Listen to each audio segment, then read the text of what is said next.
Hola, estimado amigo de la ciencia, nos vemos una última vez, o no sé, a lo mejor no es la última, nos volveremos a encontrar. No, no, no. Al final del video te diré por qué. Lo importante aquí es que, uff, llegamos a una parte importante del curso.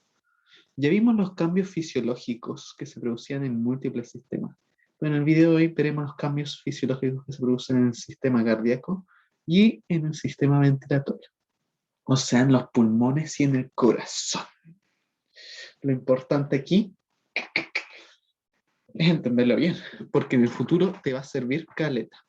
Antes, vamos a hacer un breve resumen de esos breves. Tú sabes que yo soy súper breve siempre, hermano, de los cambios fisiológicos.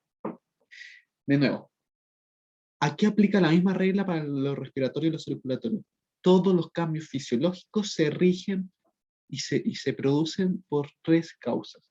Se producen ya sea por hormonas placentarias que se producen durante la gestación, ya sea por efectos mecánicos propios del embarazo, o ya sea por el gran aumento de volumen plasmático que se produce. A grosso modo, entre los efectos mecánicos que se producen, los principales son, por ejemplo, en la piel se produce una distensión cutánea que produce las estrías, y también como se produce esta guatita abultada, hay una distasis de los músculos rectos del abdomen, lo cual se van para el lado, formando a veces una hernia umbilical. Otro efecto mecánico que se produce es generar el equilibrio en el centro de gravedad, produciendo una lordosis lumbar en las mujeres y este deambular de pato. Otro efecto mecánico es el que se produce a nivel gastrointestinal, donde eleva el estómago, produciendo que haya un reflujo gastroesofágico, o sea que las mujeres embarazadas tienen a sentir reflujo. Y también hay una presión intraabdominal que disminuye el tránsito intestinal.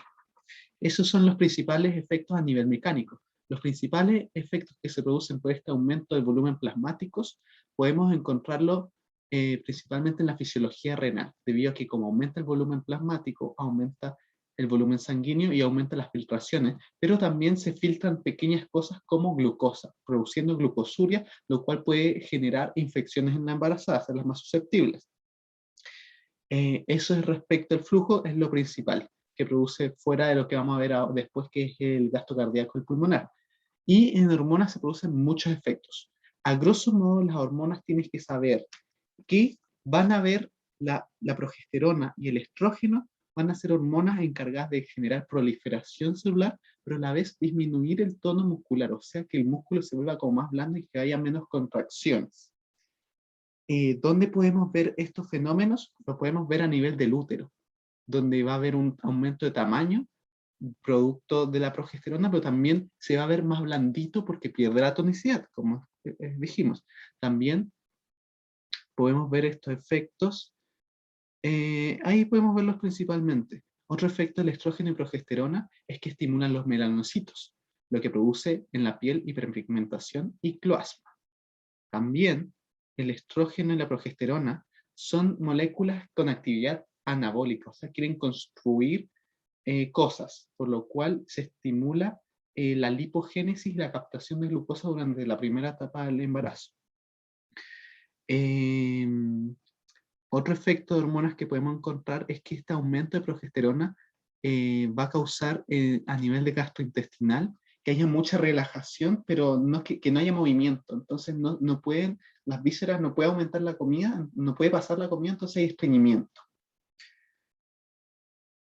Eso básicamente, y las hormonas también tenemos una importante, es el lactógeno placentario, la cual en la segunda mitad del embarazo va a tener una actividad catabólica que va a hacer un cambio metabólico en la mujer que va a generar lipólisis, o sea, que se genere mucha energía. Es una hiperglicemiante, saca glucosa a la sangre y a la vez genera lipólisis, o sea, rompe este tejido adiposo y así saca energía para el feto.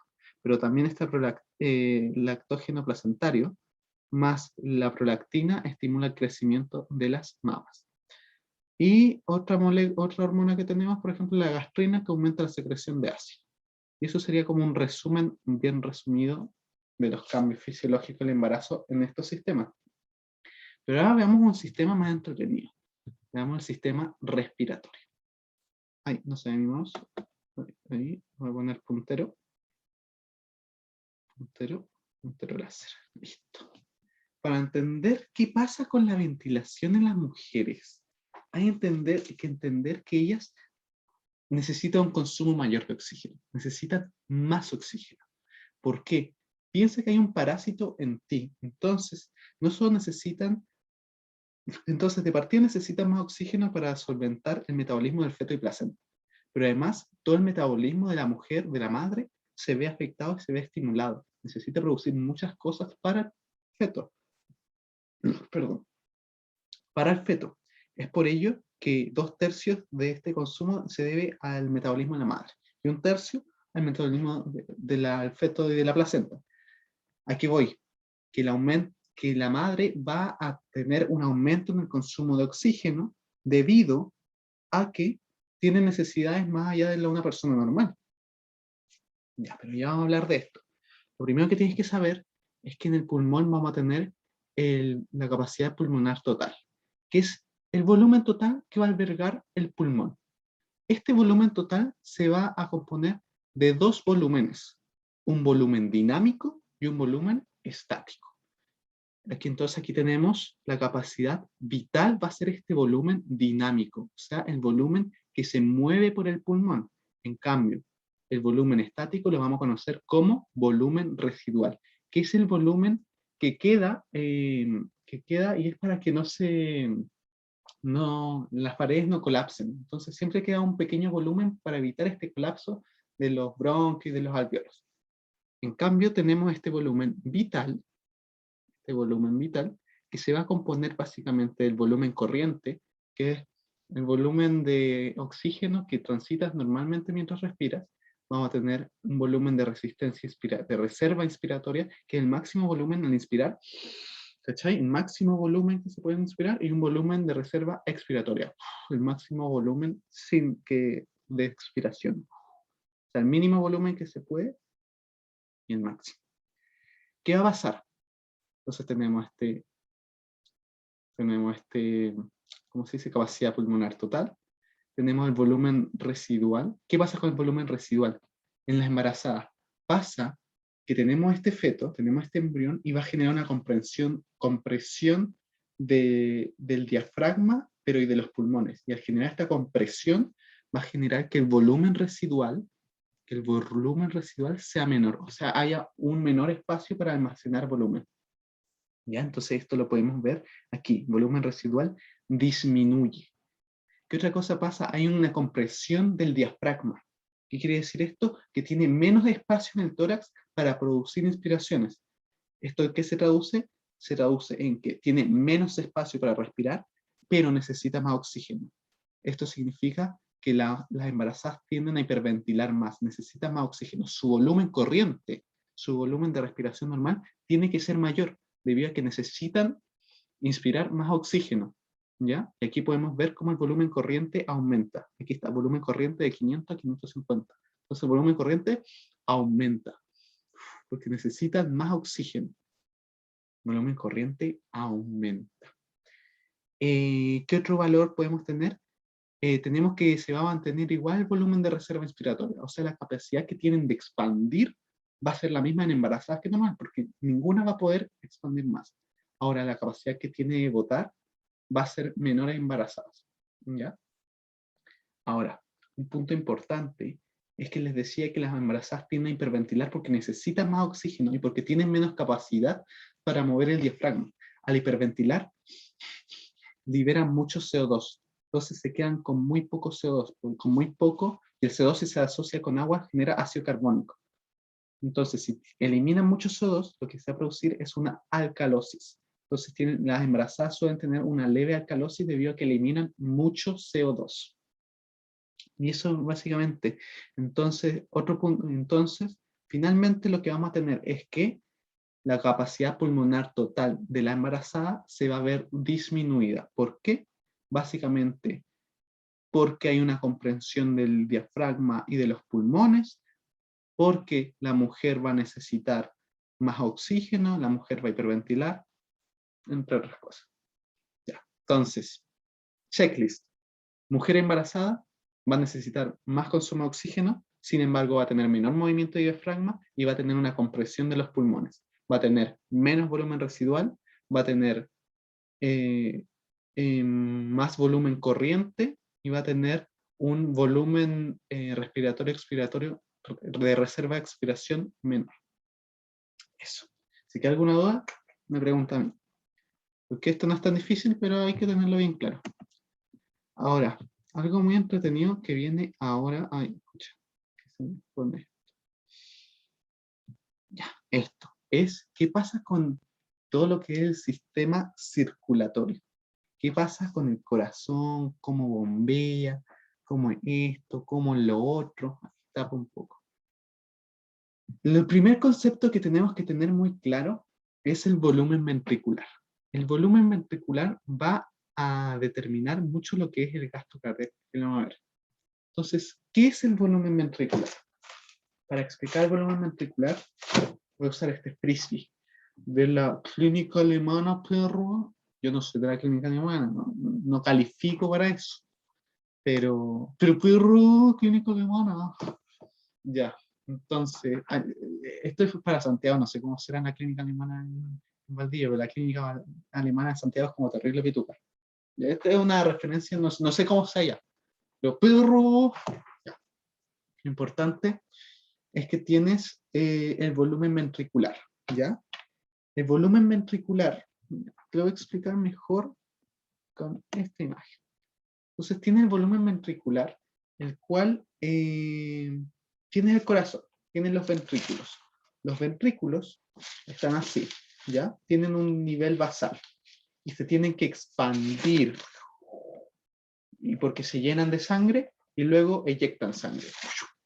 Entonces así. No es absorben sangre, sino es que se rellenan de sangre y eyectan sangre. Se rellenan de sangre y eyectan sangre. Entonces vamos a ver esto. Va a haber un volumen de final sistólico, o sea, de fin sistólico, decía otra cosa, que es el menor volumen que tiene. Entonces, el corazón tiene su menor volumen en los ventrículos y se tienen que llenar con sangre.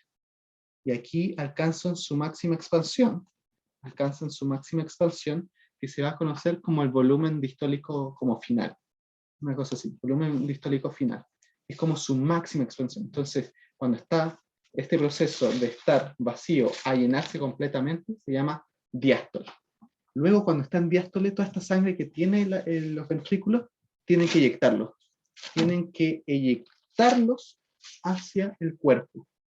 Entonces, esta eyección es la sístole, ¿ya? Esta eyección es la sístole. Y este volumen eyectado es lo que vamos a conocer como gasto sistólico.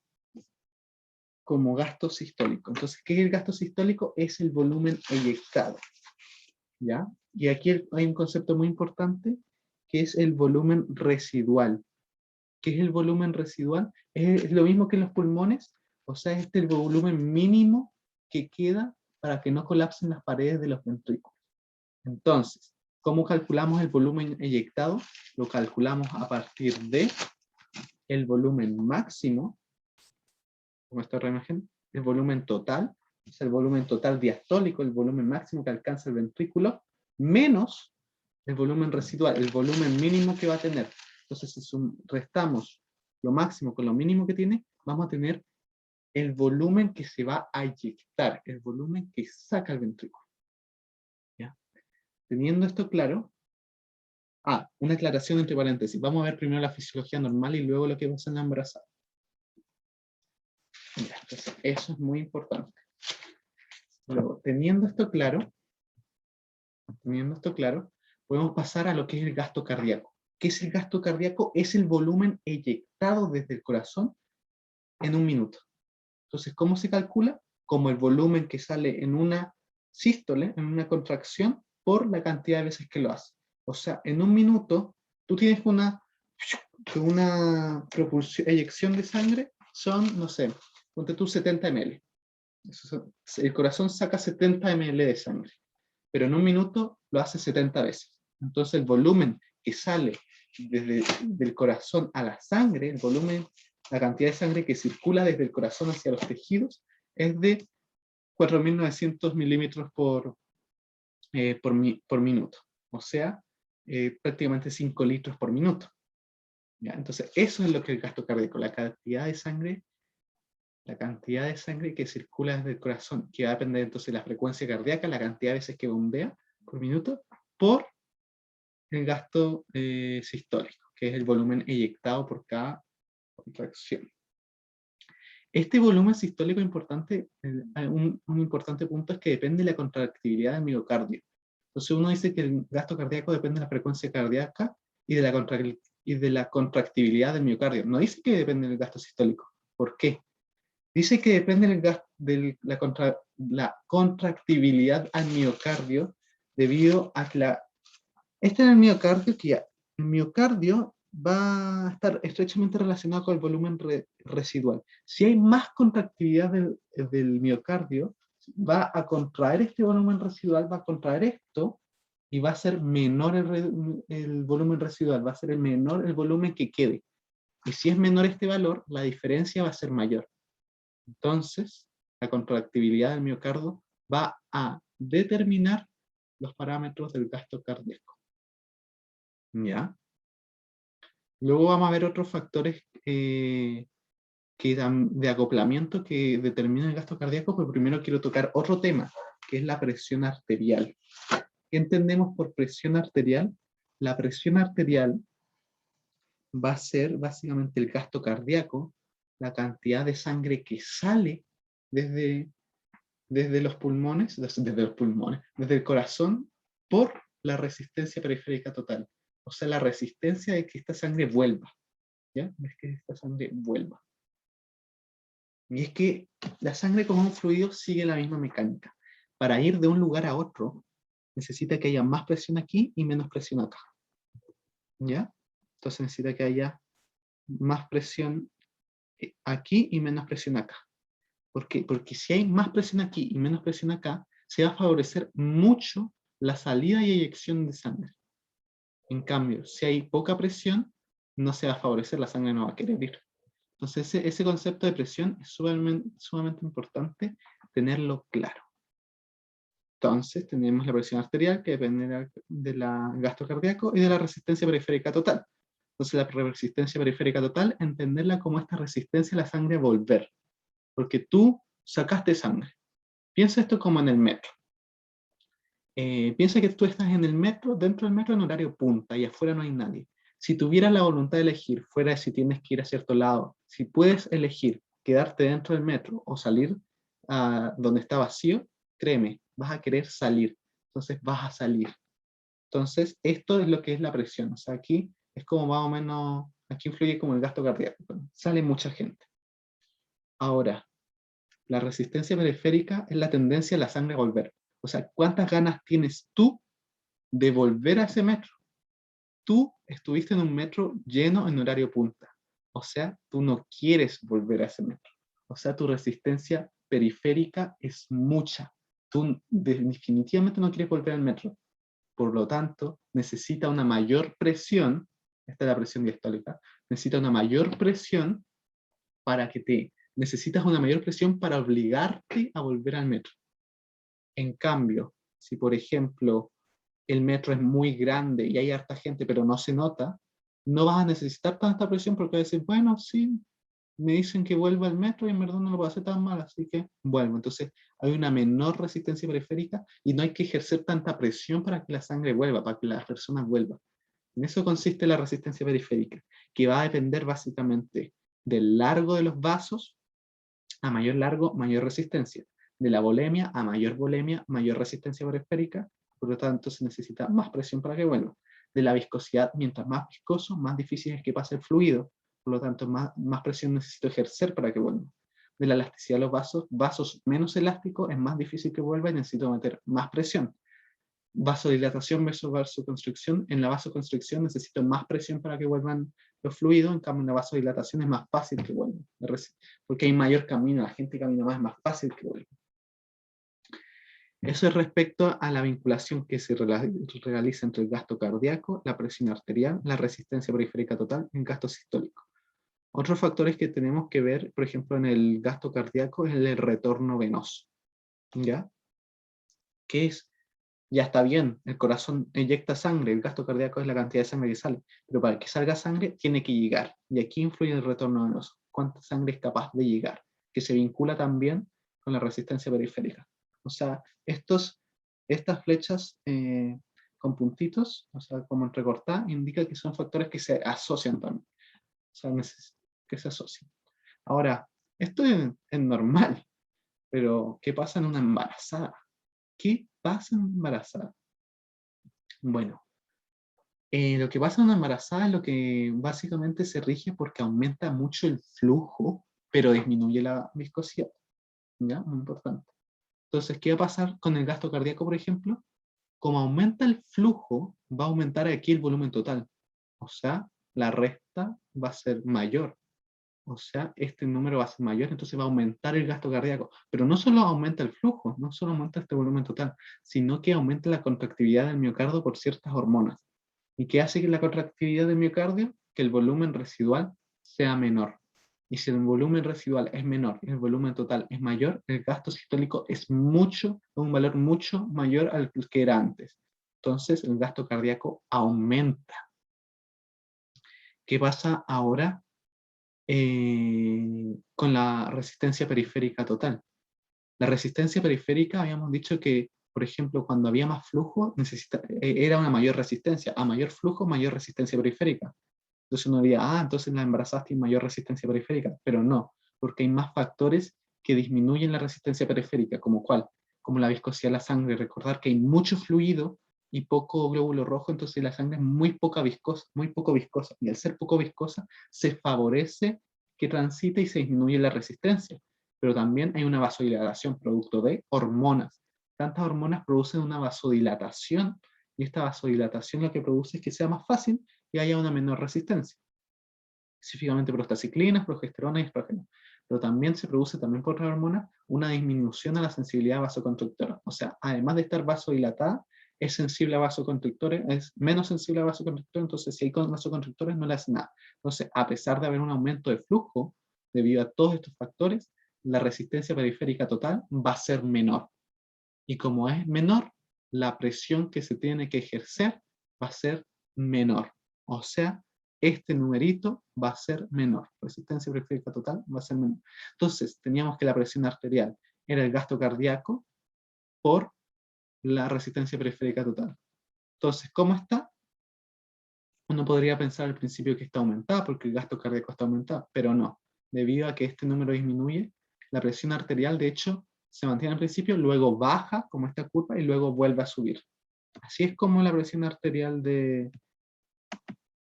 creo que no lo tengo. Pensé que lo había puesto. Creo que se me borró esa diapositiva. Es una diapositiva muy buena. Entonces, así es como es la presión arterial en embarazada. Y aquí hay un concepto que le había dicho que íbamos a retomar en algunos videos pasados, que es la preeclampsia. Preeclampsia. Ahí es difícil. Pero es básicamente que hay una hipertensión. Debido a que los vasos se hacen más chiquititos. No logran dilatarse lo suficiente. Y entonces, como los vasos se hacen más chiquititos y no logran dilatarse lo suficiente, sino que están más contraídos, esto es los vasos de la placenta, aumenta la resistencia periférica total. Y si aumenta la resistencia periférica total y aumenta el gasto cardíaco, aumenta la presión arterial. ¿Y qué pasa con estas mujeres? ¿Cómo se ven? Usualmente estas mujeres, como tienen mucho volumen y tienen mucha presión, el volumen se sale al intersticio y se ven muy infladas. Es brígido. Yo no he visto, me dijeron, ¿verdad? Weón que dice brígido ni lo ha visto. Pero es. ¿Qué otra cosa ocurre en el embarazo? Respecto al retorno venoso, recordar que hay muchas hormonas vasodilatadoras. Pero no solo vasodilatadores, sino que también disminuyen el tono muscular y como que relajan el músculo. Acuérdense que el útero se relajaba, pero todos los músculos en general se relajan. ¿Esto qué genera? Recordar que para el retorno venoso, desde las piernas hasta mi corazón, es antigravedad. ¿Y cómo se mueve la sangre venosa desde la punta de mi dedo? Antigravedad. Por válvulas no, por contractibilidad muscular. ¿Ya? Esto quiere decir que si bien toda la musculatura del cuerpo se ve como disminuida en tono, esto no va a afectar tanto en los vasos del miembro superior debido a que tienen la gravedad a su favor. Pero en cambio, en los brazos del miembro inferior tienen que luchar contra una fuerza de gravedad. Y para luchar esta fuerza de gravedad es muy importante la musculatura. Y por eso va a ser que una disminución en el tono muscular, una disminución en esta contractibilidad muscular, va a generar hernias, o sea, hernias, varices en el miembro inferior. Por eso se ven muchas varices embarazadas, porque sobre todo en el miembro inferior, eso es muy importante, el miembro inferior, porque no hay esta contractibilidad y entonces la sangre venosa se cae acumulada. Y otro efecto que ocurre en embarazo es de coagulación, donde se hace la embarazada tiene un estado de hipercoagulación, donde como que se generan muchos factores, no me he visto coagulación, y dijeron muchos nombres, pero lo importante es que está hipercoagulación.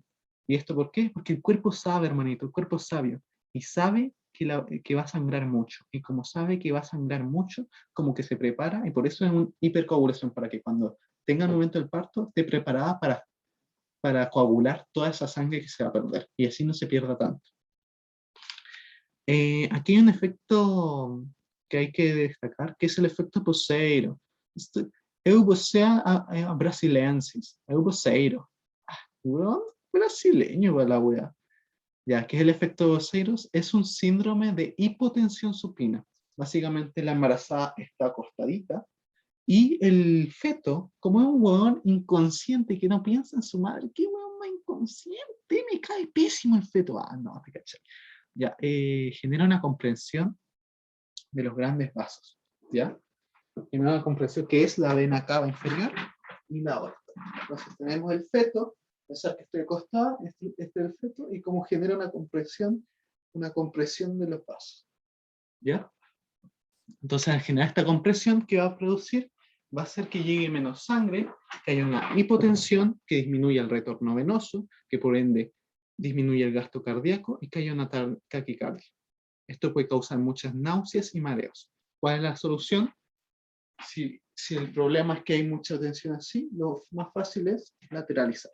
Se lateraliza y se soluciona. Es como un problema muy simple en verdad, pero existe. Y es muy simple, como si como si fuera que era embarazosa. Yo lo digo eso, pero en verdad uno no sabe, porque yo no quedaba embarazado y no sé si viva la experiencia. Entonces, para mí puede ser simple, pero I don't know, I don't know. Es difícil comentar desde una perspectiva que a lo mejor una situación que nunca tendré. Eso es muy importante, tenerlo en cuenta. Eso encuentro yo, que para opinar igual. No sé, es una diversación. Lo importante es que las embarazadas sufren grandes cambios, tanto a nivel multisistémico, cardíaco, respiratorio, a muchos niveles. Pero lo importante es saberlos para poder ver si hay una anomalía, tratarlos bien. Eso es bien importante. Pero eso era todo, pues, eso era fisiología, eso era todo. Pero, ¿estás seguro que era todo? ¿O acaso falta lo importante? Y tú me dices, ¿qué falta, Nacho? Si ya vimos todo. Falta que probablemente este sea mi último video porque no sé si alcanza a hacer más. Entonces quiero hacer una celebración. Es una celebración y un cántico para que te vaya bien a ti, al que está viendo esto. Pero para que te vaya bien, tienes que bailar. Así que prepárate para bailar. Espera que se está cargando, que... ¿Tú cachai, hermanito? Ah, voy a dejar de compartir. Stop share. Para que me veáis bien. Tengo comerciales.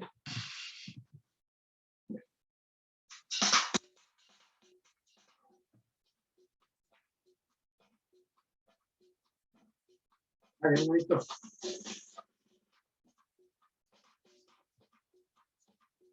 Escucha. Manos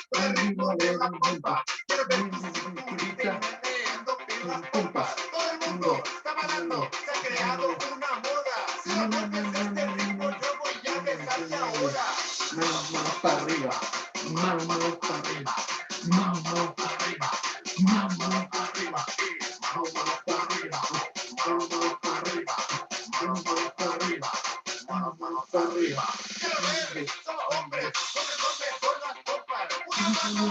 Una mano, una pompa.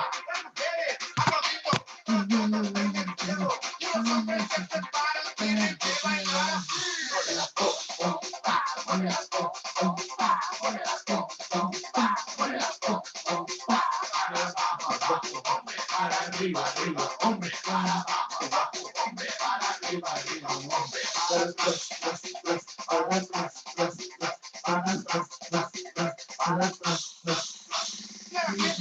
Mujeres,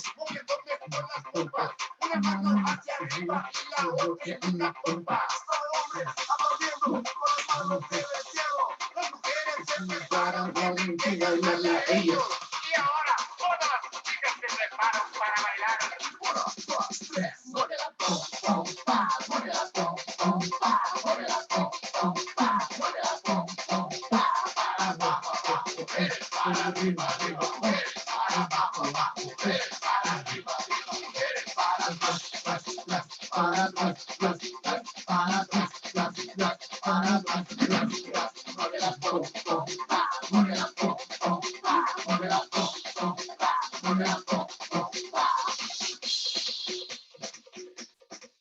Mujeres, pompa, pompa. Hombres, pompa, pompa. Mujeres, pompa, pompa. Hombres, pompa, pompa. Ahora hombres, mujeres, parejitos bailaremos. Una mano hacia arriba y la otra en una pompa. Pompa, pompa, pompa, pompa, pompa. Mueve la pompa, mueve la pompa, mueve la pompa, mueve la pompa. Para abajo, abajo, para arriba, arriba, para abajo, abajo, para arriba, para atrás, para atrás, para atrás, para atrás, mueve la pompa, mueve la pompa, mueve la pompa, mueve la pompa, para abajo, abajo, para arriba, arriba, para abajo, abajo, para arriba, arriba, todo. Pompa, pompa, hombre, pompa, pompa, pompa, ya mucho. Ay, mucho hermanito, hermanita, piensa que estoy bien de esto. Pero eso, baila hasta mí, baila conmigo y te va a ir de pana, hermanito. Lo importante, el último mensaje que quiero darte, nunca dejes de mover las pompas. ¿Qué quiero decir con esto? Voy a estudiar 1000 weas, voy a estudiar 1000 de weas, pero lo más importante en esta vida es pasarlo bien y ser feliz. Así que eso, nunca dejes de mover las pompas. Una grata experiencia enseñarte. Nos vemos en próximos videos. Bye bye.